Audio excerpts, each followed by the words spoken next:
You don't just wake up one day and decide to stop visiting people. It happens quietly, slowly, like how dust gathers on furniture you swore you'd wipe down tomorrow. Then tomorrow becomes next week, and before you know it, months pass. You used to be the one calling, showing up with cake, folding chairs in the trunk. Now you hear someone had a birthday, 3 weeks ago, and you didn't even know. But here's the thing. If you're over 70 and you've started pulling back, there's a reason. Actually, 6 big ones. And they're not what people think. They'll say you're grumpy, stubborn, set in your ways. But those lazy labels miss the truth entirely. The first reason's the most obvious and the least talked about. Energy. Not the lack of it, exactly. More like the careful management of it. You used to have a reserve tank. You could push yourself a little farther, stay a little longer, chat a little more. Now? That tank's been replaced with a blinking fuel light. You might still have good days, but you measure them in spoons. Everything costs something. A shower, a drive, that smile you put on even when you're not feeling it. And when you weigh all that, sometimes you just say, not today. And no, it's not about laziness. It's about prioritizing. You learn to spend your energy like it's gold, because it is. Then there's reason number 2, the shifting of conversations. You notice it when you're at someone's house and suddenly they're talking about a celebrity you've never heard of, or a new app, or some meme they all saw. Everyone's laughing, and you're just nodding, smiling politely. But you feel it, the subtle nudge toward the edges of the room. What people don't understand is, when you're older, you're not just living in a different body. You're living in a different era. You carry a world inside you that most folks under 50 wouldn't recognize. The songs, the rules, the way people spoke to each other. And when no one speaks that language anymore, it gets lonely in a room full of people. Third reason, the toll of grief. No one tells you this, but by 70 you start living with ghosts. Not the spooky kind. The kind that sit quietly in the corners of your heart. Old friends, a sibling, a neighbor who used to call every Sunday, people you once laughed with until your sins hurt. They're gone now, and every gathering reminds you of who's missing. You sit down at a table and think, this is where Harold used to sit. Or, remember how Jean always brought her famous lemon squares? And suddenly your chest tightens, because even the happiest occasions carry a whisper of absence. And when you try to explain this, people nod with sympathy, but they don't feel it. Not really. Not until they've lost that many people, too.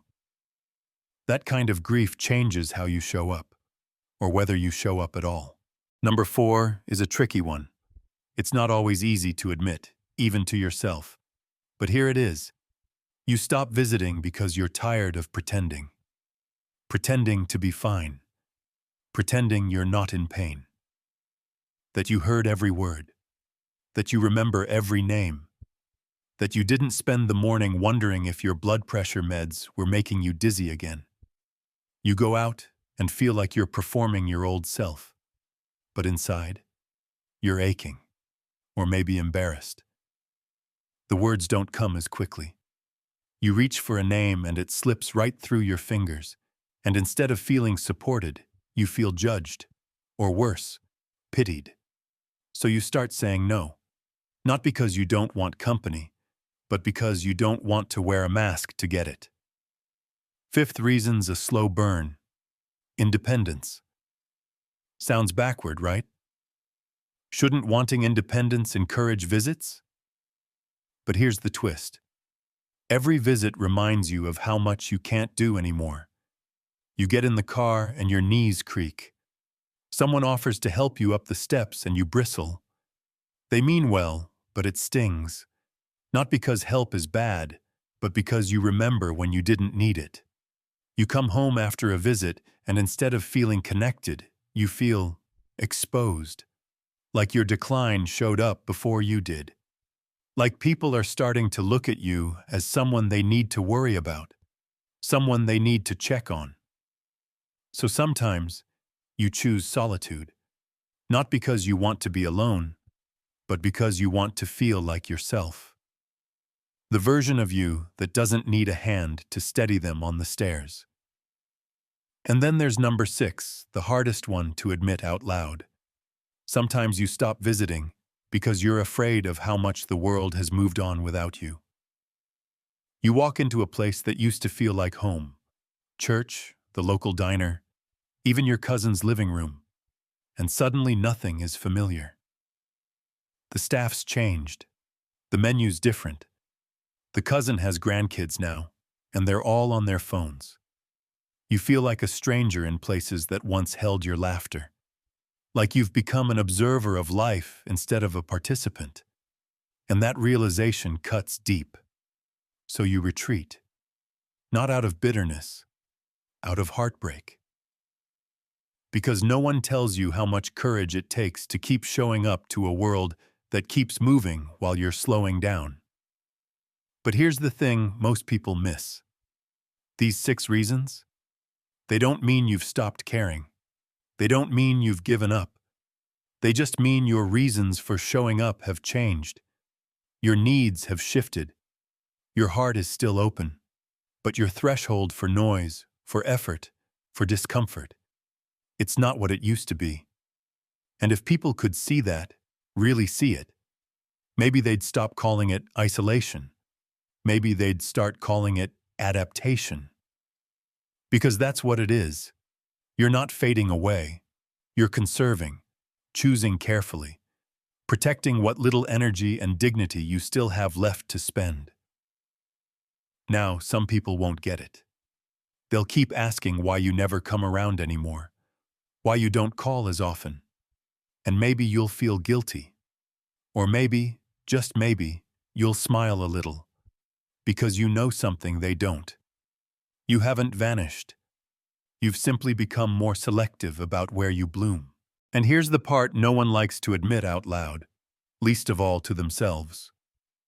Sometimes you don't visit because you're not sure how much longer you'll be able to. That ticking clock? You hear it. Not in a dramatic, end is near kind of way. More like a quiet hum behind everything. You forget a name and think, is this just old age or the beginning of something worse? You feel a sharp pain and wonder, is this nothing or is this the one? So you stop overextending. You pull inward, not because you're giving up, but because you're tuning in, listening more closely to what your body needs, what your spirit can handle. It's not fear, it's preparation, it's grace. You start thinking more about legacy, less about showing up to every barbecue. And here's a truth that might sting for some. Not everyone makes it easy to visit. You reach a certain age and suddenly every get-together is full of interruptions. People talk over you. They finish your stories. They joke about your hearing or how long you take to get out of a chair. Some mean well. Some don't even realize what they're doing. But every little moment chips away at your comfort. And let's be honest, no one wants to spend their afternoon feeling invisible. So you make fewer plans, fewer excuses, and a lot more peace. You also start to realize that some people were never really your people. Maybe you tolerated them out of politeness, out of routine, out of years of history. But now? You're not chasing anyone anymore. Not trying to prove you're worth their time. The older you get, the more allergic you become to drama, gossip, surface-level chatter. You want depth. You want warmth. You want someone who doesn't flinch when you talk about your fears, your regrets, or that weird dream you had last night that made no sense but felt important. And if that kind of connection isn't there, You're content staying home with a warm blanket and reruns of a show that still makes you laugh. But here's the beautiful twist. With all the pulling back, the quiet refusals, the skipped parties, sometimes something surprising happens. The people who matter most, they notice. And instead of waiting for you to come to them, they come to you. They bring the coffee to your kitchen table. They sit on your couch and let the silence stretch without rushing to fill it.